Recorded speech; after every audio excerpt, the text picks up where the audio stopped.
What's good? Morning. It's Brandon. And Kiera. It's really early this morning. Real early. Beautiful morning though. Yeah, it's Tuesday. Wait, Yeah, Tuesday morning. the first day of November, First day of November.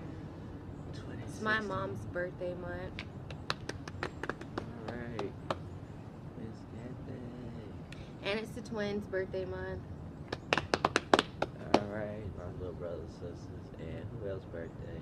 Earth Day. It's your Born Day. dad's birthday this month? Yeah, November 24th. Yeah. Can't think of anybody else. Somebody else's birthday in November. People they'll probably say something. So if you have a November birthday, happy birthday to you this month. Yeah. Yeah, you know. Well, if I start going back in months, I'm gonna have to go back to every month to tell you, because you know I don't forget birthdays. So happy birthday to November. We'll get to you. But yeah, so uh, just discussing this morning, raw and unedited, couple of stuff. So I came up with this idea because I feel like as I didn't really come up with the idea. The idea was already given to me through another outlet, but I thought I'd do it for this household. So I tried my best to get up in the morning. I've been failing, but we were successful this morning to get up and pray with her. And as a man, you're supposed to really be the protector of the house. And a lot of people will go into what aspects that is, but pray. So you got different forms of prayer. A lot of people, like with martial arts, you got to calm yourself down. Or like, for example, yoga, they call it meditating. Get into your peace, inner peace. And religion is like, praying to a supreme God, the one that you cast your cares on, your burdens and your stresses. And to the black person who says I am God, you don't pray to a supreme God. Honestly, you talk to yourself. So it's still meditation in its sense. But what you do with it is you speak to the future, because we live in the present and we hope for the future. So since the future is so unclear, society has made us so stressed out about the future, right? I don't know what's gonna happen in the next day or the next year and all that. So you stress about it. So that's what we're gonna continue to try to make a habit of, is getting up early in the morning and praying. And it's just a way to let us know that we are in control of what happens to our lives, and we want to stay in control. And the other thing it does, it just sets the atmosphere for the day. So if there was a particular vibe that may not have been the best, my idea behind it, and I'll give you an update as it goes, is to, if you set the tone of the day, especially as the man in this relationship, then it's your responsibility to keep that bar you set.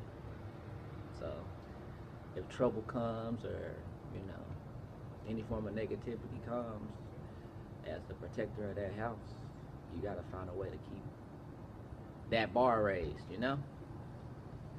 How was that for you this morning? That's good.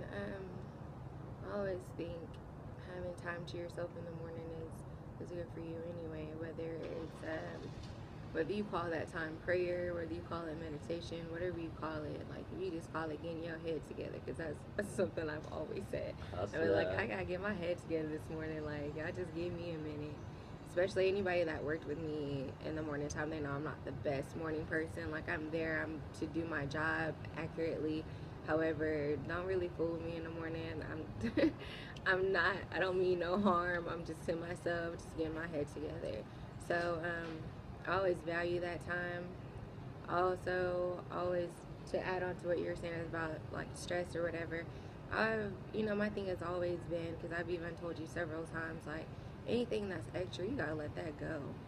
Like Like, that shit go. it's extra. Like, that means you don't need it. Like, just let it go. Like, if it's that extra headache you have in the morning because you doing this or that or whatever, if you know that that's causing you negativity at the end of the day, you got to let that go. It's not that important. You cannot buy a peace of mind. Like, you can never buy it. I've tried it. It don't take a check. It don't take a card. It don't take cash. You can't buy it. It don't want you. Like, you gotta earn that. Yeah. It don't want your money. Right. Right. Peace is such a wonderful thing, and it's like once you obtain it, you do whatever you can to keep it. Preserve it. Yeah.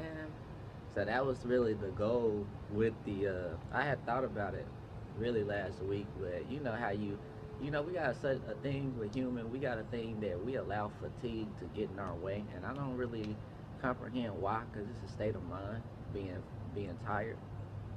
Because we all know, especially being black people, you can all go back to a time where you was only averaging 2 hours of sleep and you got through life easy. You know what I'm saying? But as soon as you start living good, for some reason you tired. You can't get up. And that's because honestly, man, we lose the hustler in us when we start living better, you know? So you get you a car or you get you a place to stay or, a couple of hundred in your bank account. Don't mess around and have a couple thousand. And the next thing you know, now you a little tired, you know. You can only do your thing. But back when you ain't had no money and all you could do was hustle, you was working 2 and 3 jobs, still getting around, seeing your family or whoever your loved one is. Averaging an hour or two of sleep, you was tired, but you was gone. You ain't never really just missed work like that. But we don't treat ourselves like that, you know? And it filters into your relationship when you ain't treating yourself right. So that's why I was like, I was fatigued a little bit, so I didn't get up. I heard the alarm, and I went back to sleep. And she kind of like, what that alarm for? And I'm like, don't worry about it. And finally, I did it. And so I feel like it was great. And we will continue to see how that evolves because, as she discussed, even if you're not in a relationship, it is my 100% hardcore. Like, I'm very adamant that you should have time to yourself. So I called one of my brothers this morning because I'm feeling in good spirits. So what you want to do when you feeling good? You want to go check on somebody or see how they doing? Make sure that I call him, and he got to be at school. And y'all know if you're in Little Rock schools, 8:50, something like that. So I called him like about 7:10, 7:15, and I'm like, "What's up, bro?" And he all asleep. And so I kind of, in short, gave him the same conversation that we doing now, saying like sometimes you got to get up before. And the first thing he said is, "I'm tired." You too tired to get you some peace, bro? Because you can't. That's what we do a lot. We just wake up and run, and your mind ain't even settled until noon or 1 o'clock.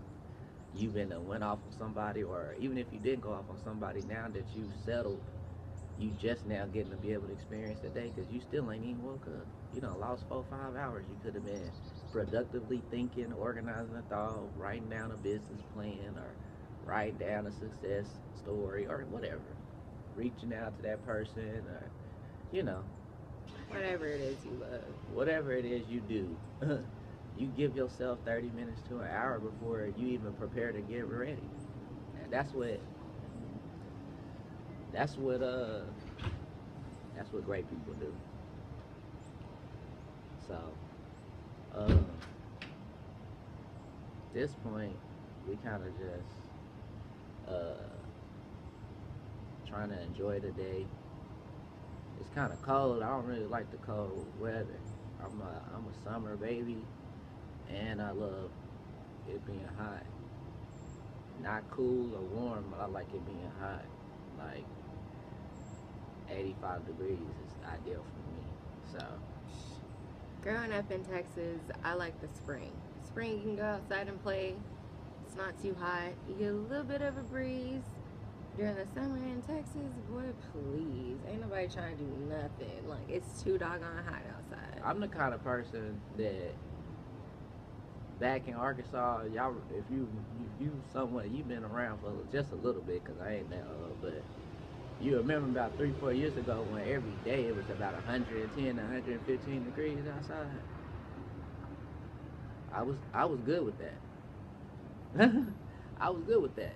I told him he needs to move to Texas. Let's see how good he is with that. I've been in Texas. I've been in Texas because I ain't a real travel person, but I've been in Texas and it ain't nothing wrong with that weather. She keep trying to convince herself that one day He ain't been in that Texas heat in the traffic, y'all. Yes, I have. He ain't been on 635. Yes, I He have. ain't been on 75. I've been on all He them ain't been roads. stuck on I 35. even drove. I even drove. He ain't been to stuck out on Houston. 360. I even drove from here to Houston. Like I have been stuck on 360. I'm We talking did that. about that. We ain't been stuck on 360. Yes, we have. When we was going to your brother's house, we was stuck on 360. I done did it all.